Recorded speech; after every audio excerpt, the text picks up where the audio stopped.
Buen día mis amigos, ¿cómo estamos? Bienvenidos a este nuevo episodio de tu podcast, El tiempo del éxito y la felicidad, en su cuarta temporada, hablando de finanzas personales.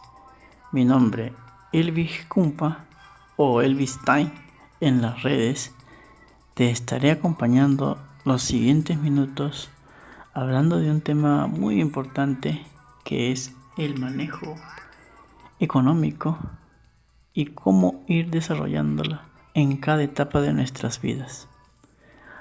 Esta temporada tiene una serie de episodios, ¿no?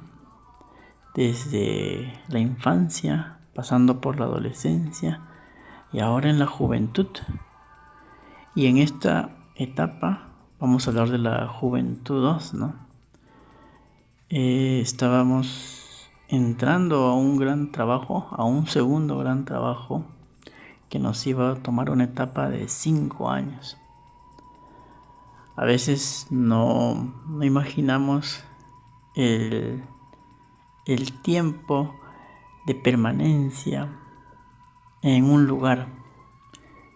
Una de las estrategias o hábitos que he tenido en la vida es poderme dejarme llevar por las oportunidades que se presentan, ¿no? Es tomar lo que la vida te va ofreciendo. Claro, y en paralelo preparándote, ¿no?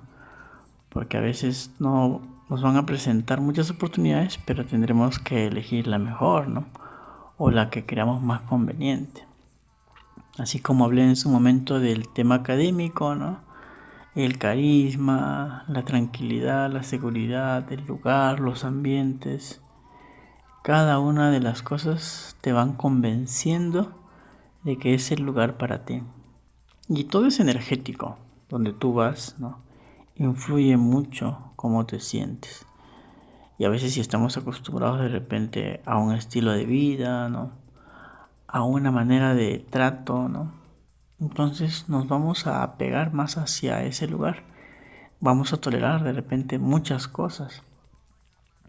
Y en mi caso, ¿no? Como era una secuencia afectiva, el buen trato para mí era importante. Y la consecuencia de eso fue todo el aprendizaje, ¿no? Trabajar en una empresa de importación que al inicio entro como desarrollador en programación, ¿no? Aprendes cosas administrativas, ¿no? A relacionarte con las personas, a manejar documentación, a hacer trámites de aduana, ¿no? Hacer un seguimiento para los clientes, un servicio postventa, ¿no? Que puedan entrar los pagos, ¿no? Ofrecer nuevos productos y aprender a levantarse ante la adversidad, ¿no? Porque las empresas tienen altos y bajos. Pueden estar un día arriba y de repente hay que luchar contra la marea en algunos momentos. Y más cuando son empresas pequeñas que tienen que ver en el día a día cómo subsistir y salir adelante en base a la capacidad de liderazgo de cada dueño o empresario o gerente de compañía. Eso es como un arte, ¿no? Ser creativo. Y cada día es una nueva oportunidad. Pero en esos 5 años fue como llevar una universidad, ¿no? Del 2003 o 2000, finales del 2002 hasta el 2008. 5 años de carrera en comercio exterior. Como lo había comentado, me iban a pagar por aprender, ¿no? Y aunque el ingreso era el promedio que marca la ley estatal y que muchas personas subsisten con ese ingreso y que alimentan varias bocas de una familia, ¿no? En mi caso, bueno, era hijo único y ese dinero pues lo destinaba para mis gastos personales y apoyar un poco en la familia. Y en paralelo llevaba mis actividades deportivas, ¿no? Los fines de semana. Me iba a las carreras pedestres o salía de entrenamiento, ¿no? Por sitios fuera de Lima, en altura. vas conociendo un grupo humano de personas afín, ¿no? A mí me gustaba correr y me alié, ¿no?, a un club, a una tribu que le gusta las maratones, las carreras pedestres, y con ellos pude viajar, ¿no?, durante 2 años. En los siguientes 2 años conocí una comunidad hindú. Tuve que dejar un poco las carreras porque el proceso o el ciclo biológico te va golpeando, ¿no? La intensidad. Uno a veces tiene que crecer en el deporte también. Tuve la bendición de estar con mi entrenador César Delgado, que me ayudó en la preparación para mejorar mis tiempos. En la Videna de San Luis, en la pista de tartán, hacíamos velocidad y los otros días trabajos de fondo. Y los fines de semana salir, ¿no? O una pretemporada, ¿no?, en altura, ¿no?, para poder ganar oxígeno, alimentación, vestimenta o calzado, ¿no?, para poder entrenar. Y en esta parte sí siempre busqué optimizar mis ingresos, ¿no?, que eran pequeños, para poder obtener la indumentaria de acuerdo a esos ingresos. Si bien podía observar que algunos compañeros o amigos podían adquirir algo de mayor valor, yo no lo hacía porque estaba supeditado al ingreso. Si bien pudiera haber hecho el gran esfuerzo, ¿no?, sabía que en algún momento me iba a quedar sin ingreso, ¿no? Y la carencia que tú tienes de pequeño influye mucho para que tú guardes, ¿no?, ese pan para mayo que te sostenga si es que hay una eventualidad, ¿no? Entonces, yo había observado eso en mi familia, ¿no?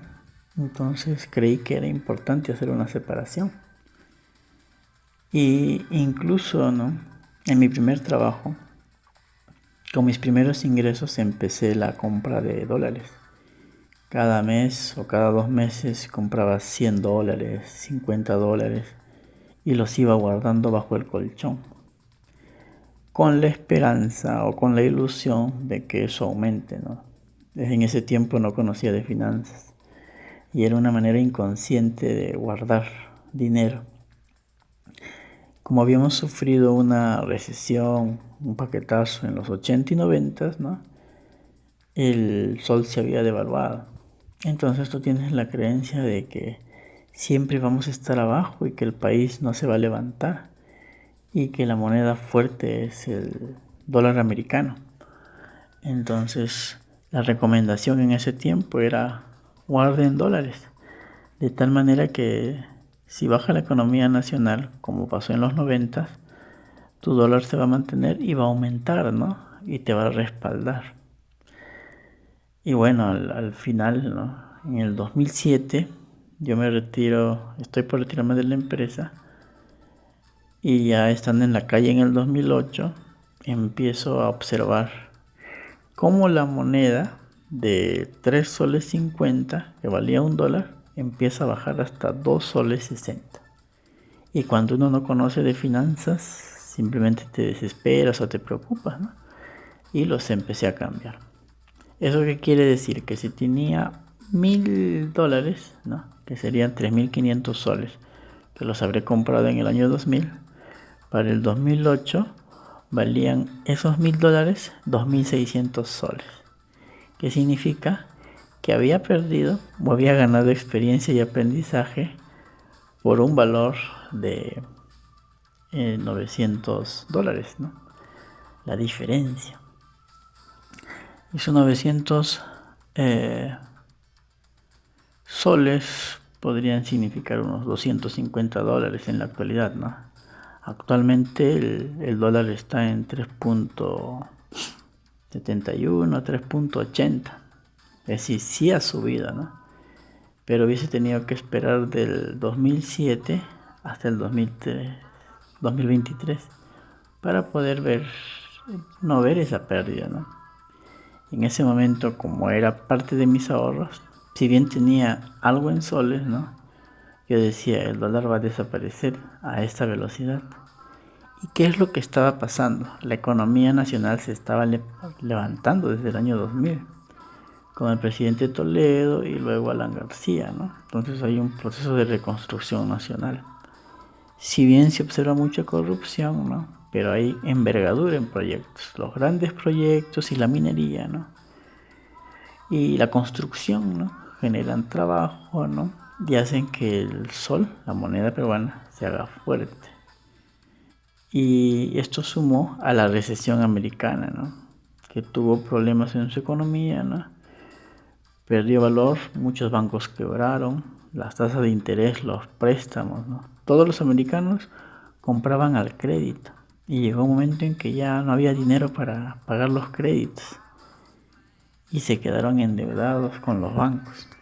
Y eso fue un golpe duro para Estados Unidos, ¿no? Pero como es mundial, se llevó de taquito, ¿no? A algunos nacionales. Y estaba preparado en el sentido de que era una parte de mis ahorros. Si hubiera sido todo o de lo único que dependía, ¿no? Pero al margen de que hubo una diferencia, o sea, me quedé con 2.600. Si no hubiera ahorrado nada, no hubiera tenido nada, ¿no? Luego ya cambió mi perspectiva y confiar siempre en la moneda nacional o una parte, ¿no? De tal manera que dije, bueno, sí, hay que creer en la economía nacional y ahorrar también en soles. Entonces, ese periodo de aprendizaje no manejé mucho el tema financiero, ¿no? Sí estaba ahorrando y era un ahorrador de colchón, pero no estaba teniendo los conocimientos porque, bueno, el internet era limitado, ¿no? En el trabajo no se podía observar mucho porque había que concentrarse en las gestiones empresariales. Y ya luego fuera de casa no había el tiempo y el acceso al internet como ahora, ¿no? Salgo de la empresa producto de una primera intervención psicológica. Y esto es fundamental. Tenía 27 años, ya venía escuchando a la doctora Carmen González de RPP o Radioprogramas y hacía unas terapias radiales, ¿no? Entonces siempre había una inquietud de lo que debíamos hacer, pero no me imaginaba que iba a ser trascendental cuando yo asistí a una verdadera terapia, ¿no? Dije, a ver, bueno, poco a poco empezaba a revolucionar y cuestionarme. Es como que si los 5 años ya habían llegado a su ciclo final y había que inconscientemente terminarlo. Pero hacía falta un impulso, un puntapié o la piedra picuda de Miguel Ángel Cornejo que te haga despertar y salir. Y no es que mi trabajo sea malo, ¿no? Sino es que yo tenía que empezar a descubrirme y a asumir nuevos retos. Cuando voy en la doctora, como en el libro, ¿no? Del título del podcast, y ya lo he referido en algunas secuencias, ¿no? Me habla de la carencia emocional o afectiva, ¿no? Comprendo que parte de mi permanencia en el trabajo era por un tema afectivo, ¿no? Me trataban bien. No se me pagaba mucho, pero el trato era importante. Y eso hacía incluso que pensara que podía quedarme hasta jubilarme, ¿no? Hasta terminar mis años. Y bueno, entendí que no debía ser así, ¿no? Y que de repente sí me podrían tratar mal, pero en otro trabajo, ¿no? Buscar algo mejor, ¿no? Un nuevo reto. Y bueno, la doctora también recomendaba que hay que seguir avanzando, ¿no? O sea, seguir estudiando, trabajando. Algo que yo no había hecho, ¿no? Primero, no había sacado mi título de técnico. Desde el año 2000 que egresé hasta el 2008 no lo tenía. Entonces, uno de esos primeros retos fue sacar el título de técnico, que afortunadamente con una buena gestión en mi alma mater pude realizarlo. Luego de unos meses de preparación, ¿no? De la especialización, obtuve el título técnico. Ya me había retirado de la entidad del segundo trabajo, pero siempre con las puertas abiertas, de tal manera de mantener una buena relación. Y esto es importante y crucial, ¿no? no salir peleados, no salir haciendo daño a la empresa, ¿no? Yo tenía pagos pendientes, pero mi jefe de ese entonces tuvo honorabilidad, ¿no? Y todo eso lo anotamos. Y cuando la empresa estuvo mejor, ¿no? O en el momento que se podía, me empezó a hacer los pagos pendientes, ¿no? De repente de vacaciones truncas, tiempo de servicio, de tal manera de que eso también me dio un oxígeno adicional, ¿no? Como un ahorro o un ingreso en los tiempos que estaba vacío. Y fue importante, ¿no? Porque significa que la empresa te valoró y que cumplió contigo como corresponde. Todo ello me sumó también a los trabajos adicionales que podía hacer. Pero ese año 2008 hice mi tiempo para poder hacer la titulación. El trabajo era eventual. ¿Eso qué significa? Que no me había preparado para salir. Cuando tú no te preparas para salir, significa que estás en el aire. Y ese estar en el aire es no tener nada, ¿no? Yo recuerdo en ese ámbito que pude haber buscado unos 2 o 3 empleos. El primero de ellos era trabajar en una empresa similar, ¿no? En un horario de 9 a 6. Yo entraba de 10 a 5, pero iba a trabajar 2 horas más, al ingreso y a la salida. Y lo otro es los sábados, ¿no? También los sábados hasta mediodía o según corresponda. Entonces ya el panorama cambiaba. Y iba a ganar un poco más, mínimo, de lo que ganaba, un poco más, que realmente no compensaba todo lo que yo podía hacer, ¿no? Lo otro es que no estaba preparado de repente en más teorías, ¿no? De programación o de comercio. Todo lo había aprendido por práctica. Y muchas de las empresas solicitaban certificación o preparación experta, ¿no? En temas de gestión o programación. Y no estaba preparado para ello. Entonces, el primer trabajo era como asistente, ¿no? De poder encontrar algo que pueda darme continuidad y otra vez volver al ruedo, ¿no? No lo pude soportar, creo que estuve 1, máximo 2 días y ya no fui, ¿no? Me retiré. Y en el siguiente trabajo fue en una empresa de muebles. La misma idea. Era crear, ¿no? Un tema de ventas, ¿no? Primero hemos entrado como administrador. Llegué con el Ministerio de Trabajo y llegamos 2 personas para administrador de tienda, pero uno era más hábil, ¿no? Y él, bueno, entró más por ese lado de administración y yo me quedé por las ventas. Y de repente podía hacer un sistema, algo, ¿no? Pero ya un compañero de ese mismo negocio me alentó que yo no era para este tipo de trabajo. Y este trabajo de venta de muebles cerca de Gamarra, de una zona muy comercial, era aún más temprano, de 8 o 9, ¿no? Hasta 7 de la noche. Y de lunes a sábado. ¿Y eso qué significa? Que la vida me presentaba cosas todavía más fuertes, ¿no? Pero que no eran afín, ¿no? No podía encontrar algo que realmente me complaciera o me sintiera bien. Y es que yo me había acostumbrado a sentirme bien. Entonces, tuve que de repente agachar la cabeza, estar tranquilo, ¿no? Y esperar.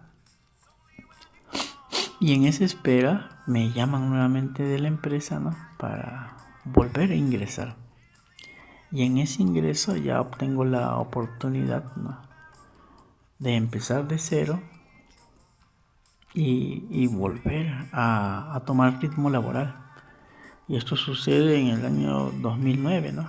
Finales de 2008 hay el cierre de campaña, digamos, de fin de año, ¿no? Y se requiere un apoyo, ingreso con una cierta cantidad que era un poco mayor a la que había estado mis 5 años, de repente tenía que entrar un poco más temprano, ¿no? Pero me combino. Y dentro de eso agarré el ritmo y luego ya puse un alto, ¿no? Para poder asumir expectativas mayores. De repente te vi que podía mantenerme ya, bueno, tuve una pequeña mejora, pero yo aspiraba más, o sea, quería más, sabía que en el mercado había buenos ingresos, ¿no? Y yo me sentía merecedor de eso. Entonces yo exigí, bueno, de buena manera, ¿no? Que haya un mejor ingreso. Y hice mi planteamiento, ¿no? Saqué mis cuentas como si fuese a vivir en el distrito, ¿no? Pagar un alquiler, comer en la calle, ¿no? Y todo ese costo necesitaba un ingreso. Y la empresa aceptó. La misma empresa que me tuvo por 5 años aceptó mis condiciones. Esperando de repente que todo mejore o que la empresa pues empiece a producir, ¿no? Yo era una persona de gestión, pero no era un agresivo en ventas. Iba a apoyar la gestión. Lamentablemente las circunstancias no se dieron. Y hasta marzo hago mi mejora, ¿no? Y obtengo una buena mejora de lo que yo esperaba hasta junio. Y en el tercer mes me dice que ya no era posible mantener esa secuencia económica. Y entonces en buenos términos nuevamente tengo que retirarme, ¿no? Estamos hablando de junio del 2009, donde entro a una nueva etapa que considero una de las más importantes en mi vida, que es la vida independiente, ¿no? Ya estaba caliente, ya tenía trading, ¿no? Ya había agarrado ritmo y me lanzo a la radio, ¿no? Con quien en paz descanse, Nano Guerra, y hablo de mis temas de negocios, ¿no? Como emprendedor, que soy programador, diseñador, ¿no? Que puedo hacer páginas web, que también hago servicios técnicos y me vendo en la radio en Hagamos Empresa. Y es una gran vitrina donde capto, ¿no? Un cliente, ¿no? Y empiezan las recomendaciones. Por una parte, ¿no? Mis compañeros del instituto, ¿no? Requerían un apoyo técnico, ¿no? Otro un apoyo en redes, ¿no? Me salió el diseño de la página web. Seguía volviendo a la empresa para poder hacer trabajos adicionales o extras. Y fue importante, ¿no? Estaba en una etapa de técnico independiente. Yo manejaba mis horarios, podía empezar muy temprano, trabajar de noche, ¿no? Había días tampoco que estaba en libre, ¿no? Pero fue una etapa importante. Y la diferencia es que en un trabajo dependiente tú te supeditas a un horario, ¿no? A las condiciones laborales y a la paga que te dan. Pero en el independiente no tienes límite, tampoco tienes horario. Y a veces necesitas que alguien te marque la hora, te lleve un control, porque con eso tú puedes mantenerte activo. En cambio, si tú eres independiente y no tienes control sobre tu tiempo, sobre ti, te puedes relajar o angustiar cuando no hay ingresos. Y eso te lleva a despertar emociones como la depresión, ¿no? La ansiedad. Y eso me pasó, ¿no? Si bien en esa temporada, como lo relato en mis libros, llegué a ingresos desde junio del 2009, ¿no? Hasta junio del 2010, ¿no? Cerca a 30,000 soles. Estamos hablando de unos 8,000, 9,000 dólares. Era una especie de ahorro bajo colchón. Y era, digamos, el primer crecimiento o paso que estaba dando. Pero no sabía qué hacer con ese dinero, ¿no? O para qué lo estaba acumulando. Y te acostumbras al ingreso económico, ¿no? Y cuando no hay, te preocupas, ¿no? Inconscientemente te angustias. Entonces, cuando había dinero o cuando había negocio o un servicio, yo me sentía bien porque estaba activo, ocupado, ¿no? Y tenía dinero. Pero cuando no había, sentía un vacío. Había ligado mi estado emocional al movimiento económico y no había aprendido a controlarlo. Es ahí que requiero una siguiente terapia psicológica y lo hice en un módulo estatal, ¿no? En una posta. Pero la psicóloga me supo orientar y me dio los 2 libros, ¿no? Mis zonas erróneas y Los hombres de Marte y las mujeres de Venus, como para tener una referencia en el cómo tú te ves como persona y cómo puedes manejar una relación con otra. Y lo más importante era que aprendiera a disfrutar, ¿no? Me dio la recomendación más importante de mi vida. ¿Por qué tú te angustias, ¿no? O te preocupas si eres una persona libre, sola, ¿no? Parte de la vida es que debas disfrutar. Estar bien, ¿no? Trabajas en su momento, pero en otro momento tienes que distraerte. Y si bien yo lo hacía, ¿no? Faltaba algo más. Y en ese año hablo con mi compañero de colegio y estaba en Pucallpa. Y siempre me había invitado a la selva. Tomo la decisión de hacer el viaje hacia la selva. Y eso fue muy importante porque cambias de ambiente. Era mi primera vez de viaje de placer o de vacaciones solo, ¿no? Lo iba a hacer por 2 semanas. Y esto me iba a cambiar rotundamente la vida. Uno, por lo maravilloso que es el paisaje de naturaleza, pero ya empiezas a tomar otra perspectiva, ¿no? Si bien en la capital todo es trabajo, ¿no? Todos están corriendo de un sitio para otro, están cumpliendo horarios. En la selva era totalmente diferente. Todo el tiempo estaban descansando. Tomaban lo que la naturaleza les ofrecía, ¿no? Mi amigo era maderero y él trabajaba hasta las 4 o 5 de la tarde. Y después se reunía con sus amigos, también para compartir en su casa. Y los fines de semana nos íbamos a la discoteca, ¿no? Yo conocí también a un amigo que trabajaba de mototaxista, me presentó a su familia, nos fuimos a la laguna de Yarina, compartimos una tarde, me llevó a ambientes recreacionales, ¿no? Donde se podía bailar y tomar, todo seguro, ¿no? Y todo el mundo lo hacía. Las personas trabajaban hasta cierta hora y en la tarde se divertían. Y los fines de semana era la discoteca. Y en el día, ¿no? Como para hacer el tiempo, hora, pues uno se puede ir a caminar, a visitar los lugares turísticos o alguna piscina. Entonces fueron días para mí espectaculares. No tenía presión de nada, del tiempo, del trabajo. Bueno, me llamaron, pero les había dicho que había tomado un viaje, ¿no? Y que regresaba en unos días. Entonces con eso todo estaba bien, no tenía que regresar corriendo. Hasta tuve una ilusión y me enamoré de una chica muy joven y muy agradable, pero como estaba en su época de instituto o academia, no podía perturbar, ¿no? Y ella tenía bien claros sus objetivos, que quería concentrarse en sus estudios. Esto nos hizo alejarnos y bueno, al yo regresar a Lima, pues el vínculo se iba a terminar, ¿no? Pero la selva siempre tiene su encanto. Y con esa perspectiva yo regreso a Lima, ¿no? Ya con otra mentalidad.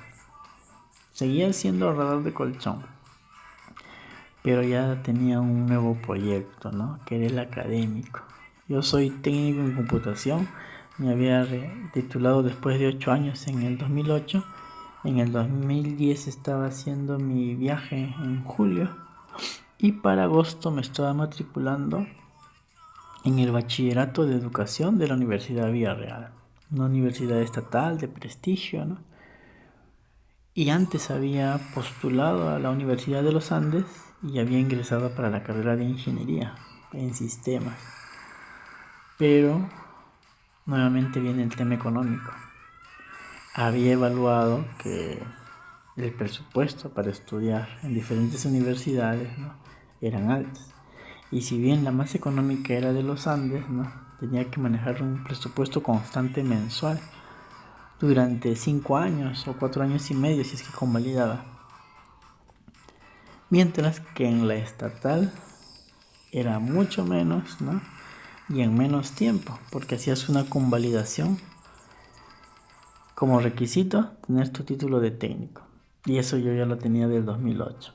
Qué importante es tener un certificado a la mano para tomar nuevas oportunidades. Y el ánimo de estudiar ya lo veía como un plus, ¿no?, un regalo, darse un gusto, ¿no? Tenía el dinero para hacerlo, ¿no?, pero igual ese dinero era un colchón. Yo tenía que seguir trabajando y produciendo. Por eso la carrera que elegía no me debería mandar mucho tiempo o dinero, ¿no?, o que sea flexible para poder llevarlo a cabo hasta el final, ¿no?, porque era un emprendimiento.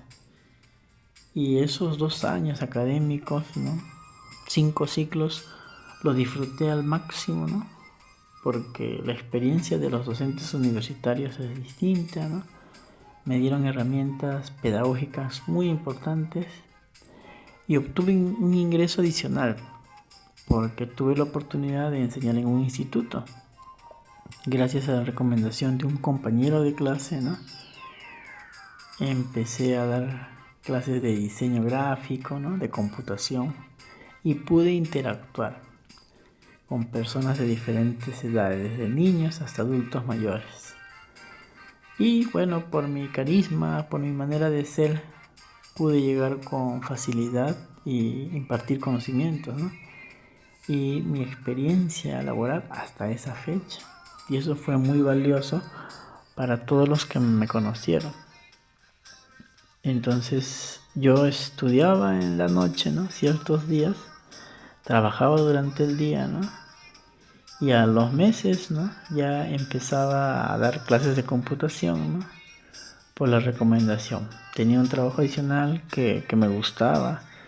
Inclusive empecé a tomar cursos sábados y domingos, ¿no?, dando clases desde las 8 o 9 de la mañana hasta las 6 de la tarde, ¿no? Había un pequeño descanso en el horario del almuerzo. Era intenso. En realidad no obtenía grandes ingresos, ¿no?, pero estaba el plus, ¿no?, de la práctica, ¿no? Me iba puliendo como docente. Y quizás si hubiese seguido por ese camino, hubiese podido estar en un colegio, ¿no?, en una universidad, brindando conocimientos de informática. Pero bueno, no se dio el caso y esto va a ser tema para un siguiente episodio donde vamos a conversar sobre qué pasó, ¿no? Si bien los ingresos eran pequeños en la escuela técnica, sumaban a los ingresos generales, ¿no? Y bueno, luego de mi segundo retiro de la empresa de comercio exterior, ¿no?, va a llegar un tercer retorno. Y esto lo voy a dejar ahí a la expectativa para que lo puedan tomar en cuenta en el siguiente episodio, ¿no? Es Juventud 3, ¿no? Pero es muy interesante porque se van encadenando los hilos, ¿no? Y que pude mantener siempre la puerta abierta para poder retornar las veces que deseaba la empresa, ¿no? Obviamente había una necesidad laboral, ¿no? No era algo de que yo pedía si es que hay trabajo, ¿no? Simplemente las circunstancias se presentaban. Si no, yo hubiese continuado mi vida independiente, ¿no? Algunos dicen, no, debes seguir hasta el final en la independencia, ¿no?, pase lo que pase. Otros dicen, no, lo seguro está en el trabajo, ¿no?, porque siempre te va a caer. Y yo les digo que es la oportunidad, ¿no?, según cómo se presente. Tuve que dejar varios clientes que había conocido en el mercado, ¿no?, pero consideré que que era algo constante el poder volver a la compañía, ¿no? Y que les voy a relatar en el siguiente episodio. Les agradezco por su atención.